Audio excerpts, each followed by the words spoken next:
उस पैराग्राफ का शाब्दिक हिंदी में अर्थ नहीं, आपको उस पैराग्राफ की सेंस समझ में आनी चाहिए, तब जाकर के आप सोल्व कर पाएंगे उसको अच्छे से। सो आपके लिए जो प्रीलिम्स एग्जाम है जीएस में भी और सीसेट में भी, उसमें भी आपकी इंग्लिश आवश्यक है। आप देखना, उठाना अनिमेष प्रधान जो यूपीएससी रैंक 2 थे 2023 में, उनके आप आंसर कॉपी को उठाना और उसमें देखना, उनका जो इंट्रो था वो कॉम्प्लेक्स सेंटेंसेस में थे। वो इतने टफ सेंटेंस नहीं कि किसी को समझ में नहीं आ रहा, बट वो राइटिंग स्किल ज्यादा सिंपल वो नहीं थे सेंटेंस, वो थोड़े से कॉम्प्लेक्स सेंटेंस थे, कोमा लगा लगा करके। सो इसका मतलब क्या, उन्होंने कम वर्ड्स में ज्यादा शब्दों को और ज्यादा जो विचार थे उनको व्यक्त कर दिया कॉम्प्लेक्स सेंटेंस का यूज करके। सो उनके जीएस में मार्क्स भी आप उठा करके देखिएगा, आई थिंक एथिक्स में जीएस 2 में वन ऑफ द हाईएस्ट थे उनके। Hello friends, welcome to Unacademy. Let us say you have average or below average English communication skills or average or below average English writing skills. So can we say that you are at a disadvantageous position in UPSC exam? Can we say this thing? If yes, then why? If no, then why not? So in this particular session, we are going to look into that how much English is crucial if you are preparing for your UPSC civil service examination.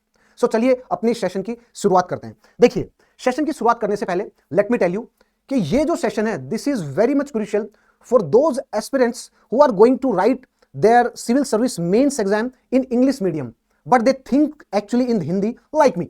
सो आपके लिए कितना ज्यादा crucial है अपनी English को communication skill है उसको भी इंप्रूव करने, और आपको कितना ज्यादा क्रूशियल है अपनी जो राइटिंग स्किल्स है, स्पेशली इंग्लिश राइटिंग स्किल्स, दो हिंदी का भी पेपर होता है लैंग्वेज का, उसको इंप्रूव करना मेंस में आपके लिए कितना लाभदायक होगा और कितना आपके लिए मेंस में ये इंपॉर्टेंस होल्ड रखता है, उस चीज के बारे में हम आज के सेशन में जानने की कोशिश करेंगे। देखिए, सबसे पहला इंपॉर्टेंट पॉइंट क्या है, understanding the current affairs. For example, आपने अपने यूपीएससी की तैयारी शुरुआत की अभी, और आपको न्यूज़पेपर पढ़ना है, द हिंदू और the express, the Indian express पढ़ना है आपको, और मान लीजिए आपकी जो रीडिंग स्किल है वो स्लो है, या आपकी जो रीडिंग स्किल है उसमें आपको जो समझ आता है वो भी काफी स्लो है। तो इसका मतलब देखिए, आपकी रीडिंग स्किल भी स्लो है, प्लस आपकी जो अंडरस्टैंडिंग है आफ्टर दैट रीडिंग वो भी स्लो है। तो इसका मतलब क्या है कि जो न्यूज़पेपर आपको 1 घंटा 1.5 घंटे में उसको समाप्त कर देना चाहिए, उस न्यूज़पेपर को आप हो सकता है 3 घंटे 3.5 घंटे ले। और उसके साथ साथ बिकॉज आपकी जो इंग्लिश की जो कम्युनिकेशन स्किल्स हैं, specially the reading communication skills, उसमें इतनी ज्यादा आपके अंदर प्रवीणता नहीं है,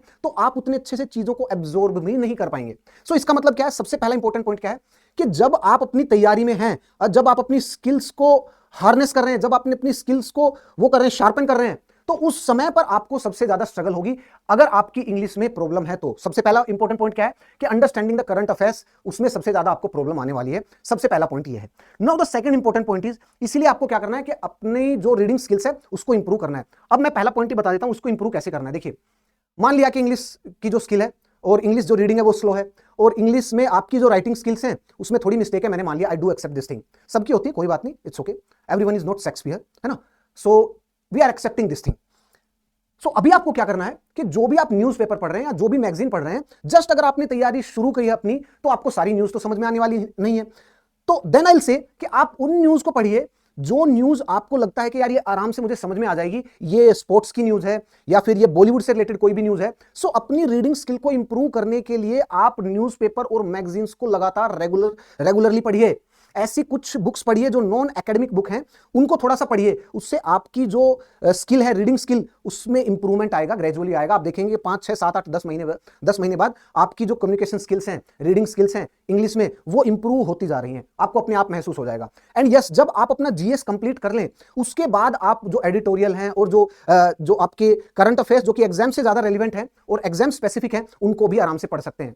तो इसका मतलब what I am trying to say कि आपको करंट में समझने में प्रॉब्लम आएगी किस चीज से रिलेटेड, कि अगर आपकी इंग्लिश में फ्लुएंसी नहीं है और आप इंग्लिश को आराम से जो डाइजेस्ट करते हो। लेकिन इसका समाधान भी यही है, जब आप उन करंट अफेयर्स की न्यूज को ग्रेजुअली आप उनको पढ़ना स्टार्ट करेंगे तो आप अपने आप में एक इंप्रूवमेंट देखेंगे। सो इसका मतलब क्या है, पहला पॉइंट क्या है कि अगर आपको करंट अफेयर्स इंग्लिश के कारण अच्छे से समझ में नहीं आ रहे हैं, तो इसका समाधान भी यही है कि आप उनको पढ़िए, उस पर और टाइम दीजिए, आपको धीरे धीरे समझ में आने लगेंगे और आपकी इंग्लिश भी धीरे धीरे इंप्रूव होने लगेगी दोस्तों। ठीक है, अगर अब जस्ट आप अपनी तैयारी शुरू कर रहे हैं अभी, तो इस चीज पर विशेष रूप से आप ध्यान दीजिएगा। ठीक है, now the next important point is, देखिए, very useful in the prelims exam. मान लीजिए आपकी इंग्लिश जो स्किल है उसमें, रीडिंग स्किल में उसमें कमी है थोड़ी सी। अब लेट अस से कि आपके पास लेकिन आपकी जीएस की नॉलेज बहुत अच्छी है, लेकिन आप इंग्लिश के सेंटेंस पढ़ते टाइम आप उनकी हिंदी में कन्वर्ट तो कर ले रहे माइंड में, लेकिन उनके सेंस को कन्वर्ट नहीं कर पा रहे हैं। देखिएगा, सुनिएगा मैंने क्या कहा, what I am trying to say, please समझने का प्रयास करिएगा। देखिए, लैंग्वेज में जो भी आपने एक सेंटेंस को पढ़ा उसका आपको एक शाब्दिक मीनिंग मिलेगा हिंदी में, शाब्दिक मीनिंग, लिटरल मीनिंग हिंदी में, लेकिन ये इस लिटरल मीनिंग के साथ साथ उस सेंटेंस की सेंस भी आपको पता होनी चाहिए जब आप उसको हिंदी में कन्वर्ट कर रहे हैं या जब आप उसको इंग्लिश में पढ़ रहे हैं। इसका मतलब जब भी आप किसी सेंटेंस को पढ़ते हैं हिंदी में या इंग्लिश में तो उसका सेंस जानना ज्यादा आवश्यक है, क्योंकि वो आपको उस सब्जेक्ट में या उस लैंग्वेज में ज्यादा आपकी जो होल्ड है वो शोकेस करेगा, वो आपकी होल्ड को बताएगा। इसका so what I am trying to say कि जो भी अगर आपकी लैंग्वेज इंग्लिश लैंग्वेज में आप सेंस को डिकोड नहीं कर पा रहे हैं तो प्रीलिम्स में स्पेशली जीएस में आपके 2-3 क्वेश्चन गलत होने की संभावना ज्यादा है। बिकॉज ध्यान रखिएगा यूपीएससी प्रीलिम्स में जो क्वेश्चन आते हैं जीएस के उसमें आपको सेंस को भी समझना पड़ेगा सेंटेंस की।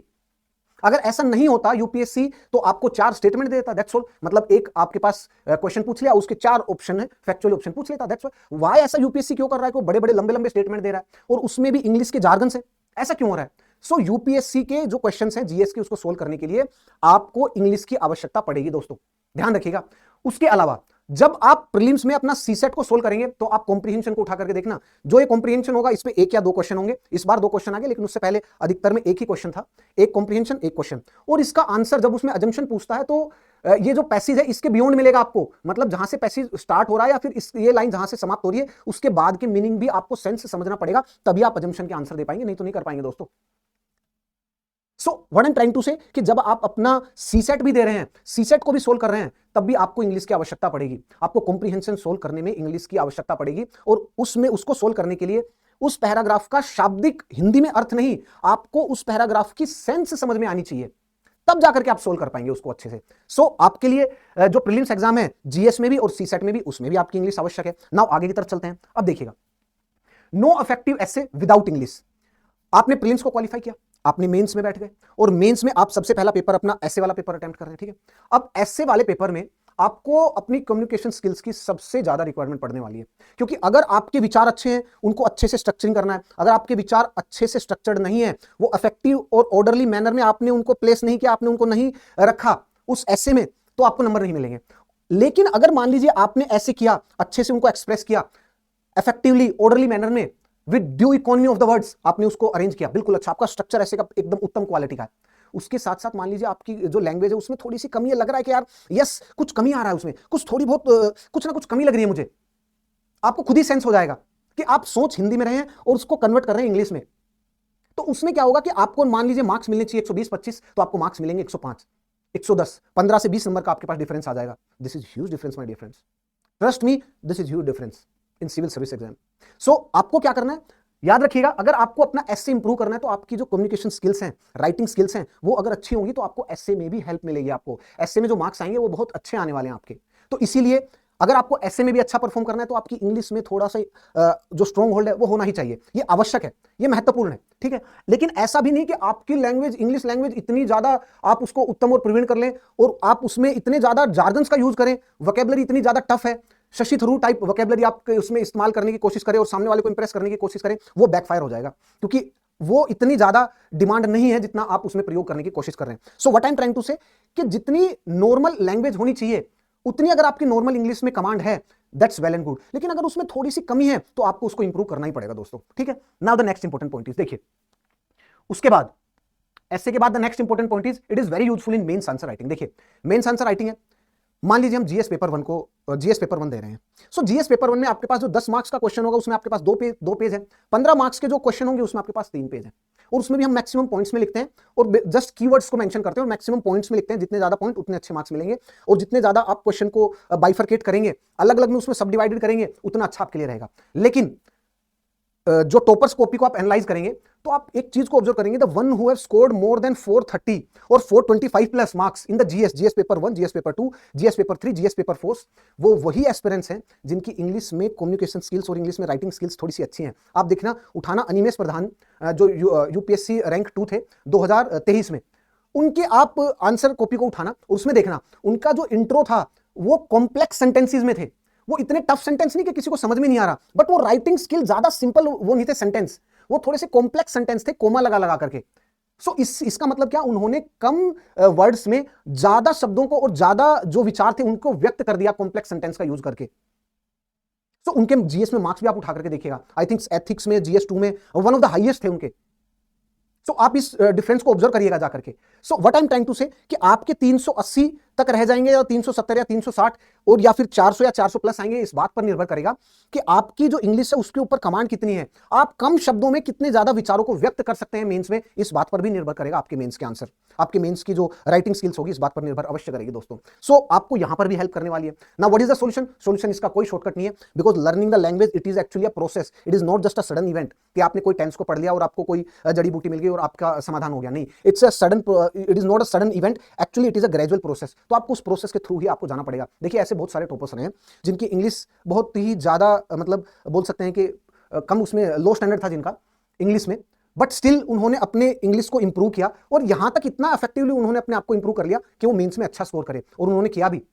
मान लिया हमने कि इट्स वेरी डिफिकल्ट कि अगर आपकी बचपन से ऐसी हैबिट होती, वो आपकी उस पे भी डिपेंड करता है कि आपकी जो परवरिश है वो कहाँ से है, कौन से बैकग्राउंड से, कहाँ की पृष्ठभूमि है। अगर आप हिंदी बेल्ट से हैं और सामान्य पृष्ठभूमि से, तो ऑब्वियसली आपकी जो फ्लुएंसी है वो हिंदी में ज़्यादा होगी, इंग्लिश में कम होगी। लेकिन आप स्टार्टिंग से अगर इंग्लिश मीडियम स्कूल में रहे हैं, कॉन्वेंट स्कूल में रहे हैं, तो आपकी इंग्लिश में थोड़े से बेटर इंप्रूवमेंट रहेगा comparative to that guy. So but it's okay, लेकिन फिर भी इतना इंप्रूवमेंट हो जाएगा कि आपके आराम से 800 नंबर आ जाए। It's not that big task, ठीक है। सो आपको क्या है ध्यान रखना है कि मेंस में भी और इनफैक्ट एथिक्स में भी, एथिक्स में तो और भी ज्यादा क्रूशियल हो जाती है ये चीज। Now the next important point is, देखिए effective communication skills in the interview. मान लीजिए आपने अपना जो मेंस है वो इंग्लिश में लिखा, इंग्लिश मीडियम में, और अब आप ऑप्ट कर सकते हैं हिंदी के लिए अपने इंटरव्यू में, बट अब आपकी जो भाषा शैली होगी वो मिक्स होगी, मतलब वो इंग्लिश टाइप होगी जिसमें हम अभी बात कर रहे हैं, जिसमें हम अभी ये सेशन अटेंड कर रहे हैं। सो ये जो इंग्लिश जो स्किल है इसमें भी आपको मार्क्स मिलेंगे, लेकिन एवरेज मार्क्स मिलने की ज्यादा प्रोबेबिलिटी है। आपकी अगर पर्सनैलिटी एक्स्ट्रा ऑर्डिनरी है, एकदम उत्कृष्ट है, तो आपको मिल सकते हैं अच्छे मार्क्स। लेकिन अगर हो कि आपकी इंग्लिश है और नॉर्मल पर्सनैलिटी, तो आपके 160 150 तक नंबर मिलेंगे आपको, जो कि इंटरव्यू में कम स्कोर है।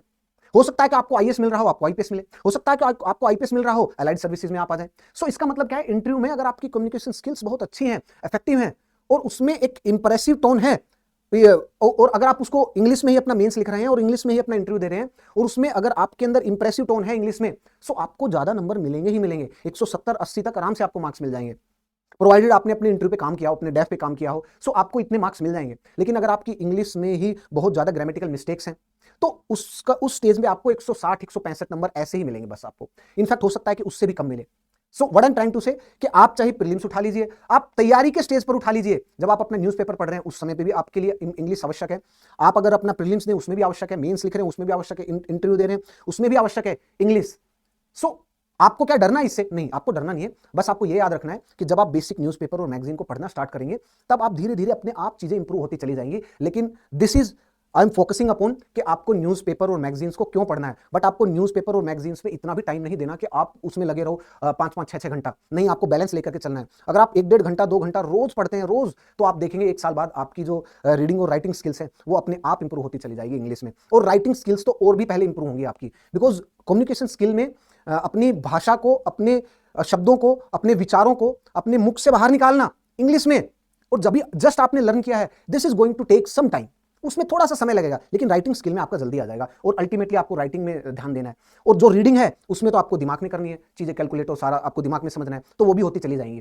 कम्युनिकेशन स्किल में कोई बात नहीं, वी विल प्रैक्टिस, हम इंटरव्यू के लिए प्रैक्टिस कर लेंगे। सो वो धीरे धीरे सारी चीजें हो जाएंगी। बट याद रखिएगा, अगर आपने चीजें नहीं करी और इंग्लिश पर ध्यान नहीं दिया, तो अगर आपकी मान लीजिए सिलेक्शन होना है, मान लीजिए आपका कोई साइंस ऑप्शनल है और आपके बहुत अच्छे नंबर आ रहे हैं, मान लीजिए 310 320 नंबर आ रहे हैं, अगर आपकी इंग्लिश अच्छी नहीं है तो हो सकता है कि आपको मिलना चाहिए आईएएस, आपको मिल रहा है आईआरएस, आपको मिलना चाहिए आईपीएस, आपको मिल रहा है अलाइड सर्विसेज। सो इंग्लिश की इतनी ज्यादा इंपॉर्टेंस है। सो दोस्तों चलिए नाउ, अब अगर आप अपने यूपीएससी की तैयारी कर रहे हैं और बिल्कुल स्क्रैच से अपनी तैयारी स्टार्ट करने वाले हैं, तो आप अनअकैडमी से जुड़ सकते हैं। और अनअकैडमी पे आपके लिए एक बेहतरीन ऑफर है, और ये ऑफर है जस्ट ₹19,999 में आप अनअकैडमी के ऑफर को अवेल कर सकते हैं, जिसमें आपको 1 साल का सब्सक्रिप्शन मिलेगा मात्र ₹19,999 में। और अगर आप कोड यूज करते हैं SKY50, तो आपको एडिशनल डिस्काउंट मिलेगा दोस्तों। एडिशनल डिस्काउंट के लिए यही कोड यूज करिएगा, SKY50। और यस, अगर आप इस ऑफर को अभी अवेल करते हैं तो आपको 12 महीने का बिल्कुल एक्सटेंशन फ्री मिलेगा। मतलब इस वाले प्राइस में with discount using this code आपको 24 मंथ का अनअकैडमी पर यूपीएससी सिविल सर्विस की तैयारी का सब्सक्रिप्शन आपको मिलेगा। इसका मतलब अगर आप बिल्कुल बेसिक से अभी भी स्टार्ट करें, तो इस मात्र इतने रुपए में आप अपनी तैयारी को 2 साल में उत्कृष्ट और उस लेवल तक लेके जा सकते हैं जो बिल्कुल डिजायर्ड लेवल है वहां तक। सो प्लीज आप इसको अवेल करिएगा। And yes, this is a limited period offer. उसके साथ साथ अनअकैडमी पर जो भी बैच है उनको देखते हैं। अनअकैडमी पर आपके लिए आगाज बैच है, अनअकैडमी पे न्यू बैच है जो कि इंग्लिश में है। मतलब कंटेंट इंग्लिश में होगा, वे ऑफ जो डिलीवरी है वो इंग्लिश में होगा, इंग्लिश प्लस हिंदी दोनों, मतलब जो भाषा शैली जिसका उपयोग होगा वो होगी इंग्लिश में। उसके साथ साथ जो हिंदी बैच है इसमें आपका जो कंटेंट होगा वो भी हिंदी में होगा और जो वे ऑफ डिलीवरी वो भी हिंदी में होगी। यहां पर इंग्लिश मीडियम बैच जिसमें कंटेंट भी इंग्लिश में होगा और वे ऑफ डिलीवरी वो भी आपकी इंग्लिश में ही होगी दोस्तों। नाउ ये सारे अनअकैडमी पर ऑप्शनल के बैचेज हैं, आप वीडियो पॉज करिएगा और देखिएगा कौन से ऑप्शनल है, और जो भी आपको ऑप्शनल लगता है उसको आप अवेल करिएगा ऑप्शनल को। अनअकैडमी पर आप देख सकते हैं अलग अलग एडुकेटर है, अलग अलग ऑप्शनल्स हैं, सो आप ऑप्शनल को यहां से चूज कर सकते हैं। और अगर आप कोड यूज करते हैं SKY50, अगर आप कोड यूज करते हैं SKY50 तो आपको एडिशनल डिस्काउंट मिलेगा प्लस मुझसे मेंटरशिप दोस्तों। नाउ आगे की तरफ चलते हैं। और यस, अगर आप मेंस की तैयारी कर रहे हैं तो भी आप अनअकैडमी के जो मेंस एनरिचमेंट प्रोग्राम उससे जुड़ सकते हैं, जिसमें आपको GS1 GS2 GS3 GS4 इसका एनरिचमेंट भी मिलेगा आपको, मतलब जो भी करंट अफेयर्स अपडेट होंगे वो आपको मिलेंगे, उसके साथ साथ मेंस आंसर राइटिंग भी मिलेगी। सो दोस्तों इन ऑफर का लाभ उठाइएगा। चलिए मिलते हैं किसी नेक्स्ट सेशन में। जय हिंद फ्रेंड्स।